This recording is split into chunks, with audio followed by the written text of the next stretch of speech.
बिस्मिल्लाहिर्रहमानिर्रहीम। अस्सलाम वालेकुम। अब हम देखेंगे कि पॉलीमर्स में सेकेंडरी बॉन्ड्स कौन कौन से हो सकते हैं। Secondary bonds that are also called intermolecular forces और inter particle forces and they are also called van der Waals forces. Primary bond में हमने पढ़ा था कि किसी मॉलिक्यूल में या किसी फार्मूला यूनिट में किसी मॉलिक्यूल के अंदर एटम्स के दरमियान अट्रैक्टिव फोर्सेस को प्राइमरी बॉन्ड कहते हैं, और किसी फार्मूला यूनिट में आयंस के दरमियान जो अट्रैक्टिव फोर्सेस हैं उनको प्राइमरी बॉन्ड कहते हैं। अब सेकेंडरी बॉन्ड है मॉलिक्यूल्स के दरमियान attractive forces. The attractive forces between molecules are called intermolecular forces. They are also called secondary bond. किसी भी सबस्टांस की माइक्रोस्कोपिक प्रॉपर्टीज प्राइमरी बॉन्ड पर डिपेंड करती हैं, लेकिन macroscopic properties they depend on nature of secondary bond और nature of intermolecular forces. Similarly physical properties substance की ये भी सेकेंडरी फोर्सेस पर डिपेंड करती हैं। अब जहन में रखिएगा, माइक्रोस्कोपिक प्रॉपर्टीज और केमिकल प्रॉपर्टीज किसी भी सबस्टांस की डिपेंड करती हैं प्राइमरी बॉन्ड पर, और मैक्रोस्कोपिक प्रॉपर्टीज और physical properties they depend on nature of secondary bond. Macroscopic properties होती हैं properties of group of molecule या properties of matter in bulk. For example melting point, boiling point, density, viscosity, surface tension, ये macroscopic properties हैं। Melting point single molecule का नहीं होता, ये bulk में होता है। आप मैटर को बल्क में लेते हैं, ग्रुप ऑफ मॉलिक्यूल लेते हैं, उसका मेल्टिंग पॉइंट ले लेते हैं। सिंगल मॉलिक्यूल का melting point, boiling point, density ये नहीं डिस्कस की जा सकती। तो ऐसी प्रॉपर्टीज जो ग्रुप ऑफ मॉलिक्यूल्स पे डिपेंड करती हैं, जो मेटल की जो किसी भी मैटर की बल्क प्रॉपर्टीज हों, उन्हें कहा जाता है macroscopic properties. Similarly physical properties ये भी सेकेंडरी फोर्स पे डिपेंड करती हैं। अब देखें मैक्रोस्कोपिक प्रॉपर्टीज क्या होती हैं, अभी हमने डिस्कस किया। These are the properties of matter in bulk. These are properties of group of molecules like melting point, boiling point, density, viscosity, surface tension, solubility, volatility, etc. Secondary forces की ये types हैं जी। हम वो types secondary forces की पढ़ेंगे जो polymers में होती हैं। Dipole forces, induction forces, dispersion forces and hydrogen bond. तो स्टार्ट हम करेंगे डाइपोल फोर्सेस से। Dipole forces are also called dipole forces and they are also called Keesom forces.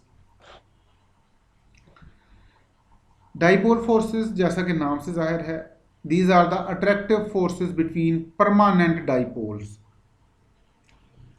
Dipole उस मॉलिक्यूल को कहते हैं जिसमें पॉजिटिव और नेगेटिव चार्जेस की सेपरेशन हो, और ऐसा पोलर मॉलिक्यूल में होता है। पोलर मॉलिक्यूल के एक एंड पर negative charge, partial negative charge होता है, और दूसरे एंड पर पार्शियल पॉजिटिव चार्ज होता है।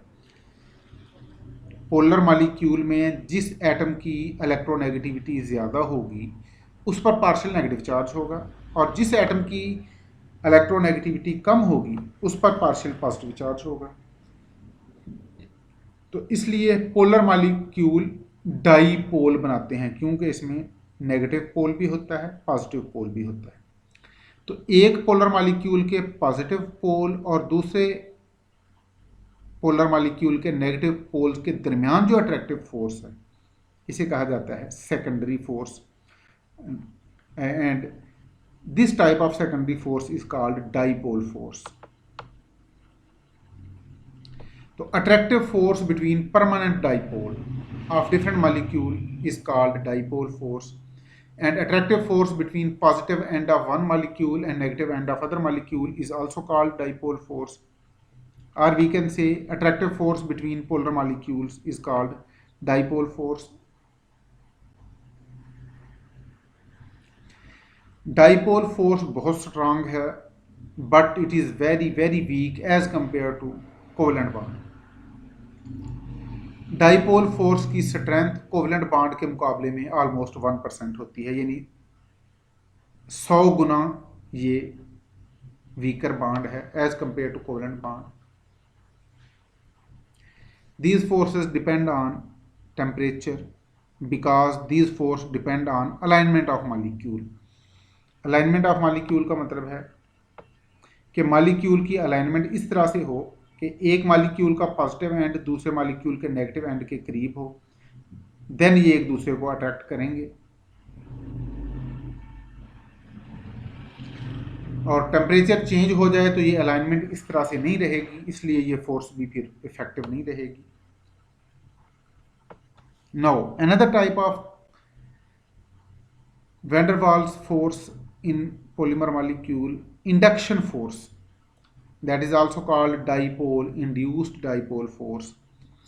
एक मॉलिक्यूल अगर पोलर हो दूसरा नॉन पोलर हो तो जो पोलर मॉलिक्यूल है वो तो परमानेंट डाइपोल है, लेकिन उस परमानेंट डाइपोल में जब ये पोलर मॉलिक्यूल है जिसमें एक तरफ पार्शियल पॉजिटिव चार्ज है, दूसरी तरफ पार्शियल नेगेटिव चार्ज है। ये पार्शियल पॉजिटिव चार्ज का मतलब है कि यहाँ पर लेस इलेक्ट्रोनेगेटिव एटम है और पार्शियल नेगेटिव चार्ज में मोर इलेक्ट्रोनेगेटिव एटम है, इसलिए इलेक्ट्रॉन डेंसिटी ये नेगेटिव के ज़्यादा करीब है और पॉजिटिव से दूर है। अब ये पोलर मॉलिक्यूल जब किसी नॉन पोलर मॉलिक्यूल के करीब आएगा तो इस मॉलिक्यूल का पॉजिटिव एंड इस मॉलिक्यूल के इलेक्ट्रॉन को अपनी तरफ अट्रैक्ट करेगा और फॉर द टाइम बीइंग ये मॉलिक्यूल भी पोलर हो जाएगा।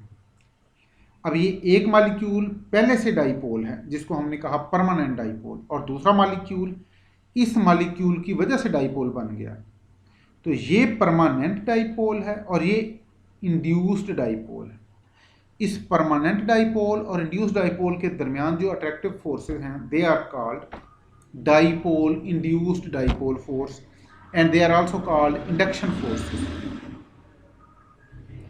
अब इसको हम यूं भी डिफाइन कर सकते हैं कि attractive force between polar and non polar molecules. ये देखें, वाटर का मॉलिक्यूल पोलर है, जीनान का मॉलिक्यूल नॉन पोलर। तो वाटर में ऑक्सीजन पर पार्शियल नेगेटिव चार्ज, वाटर पर और हाइड्रोजन पर पार्शियल पॉजिटिव चार्ज।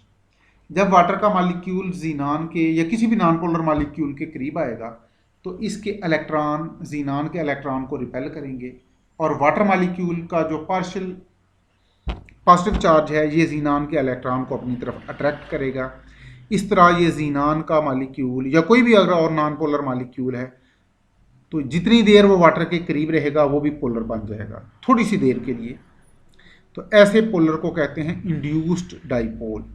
तो ये डाइपोल और इंड्यूस्ड डाइपोल के दरमियान जो अट्रैक्टिव फोर्स है it is called dipole induced dipole force और इंडक्शन फोर्स। पॉलीमर के मॉलिक्यूल अगर पोलर हों तो उनके दरमियान डाइपोल फोर्स है। अगर दो पॉलीमर इस तरह से मिक्स हो जाएं कि एक पॉलीमर पोलर हो और दूसरा नॉन पोलर हो तो उनमें इंडक्शन फोर्स डेवलप हो जाएगी। आमतौर पर एक ही पॉलीमर मॉलिक्यूल के अंदर कुछ सेगमेंट्स पोलर होते हैं, कुछ बॉन्ड्स पोलर होते हैं, कुछ बॉन्ड्स नॉन पोलर होते हैं। इस वजह से एक ही पॉलीमर के मॉलिक्यूल में कुछ पार्ट्स परमानेंट डाइपोल बन जाते हैं और कुछ पार्ट्स इंड्यूस्ड डाइपोल बन जाते हैं। उनके दरमियान अट्रैक्टिव फोर्स इंडक्शन फोर्स होती है। तो एक और वैन डर वाल्स फोर्स जिसको डिटेल से पढ़ने की ज़रूरत है that is London dispersion force. We will discuss it in next lecture इंशाल्लाह। Thank you very much. अल्लाह हाफिज़।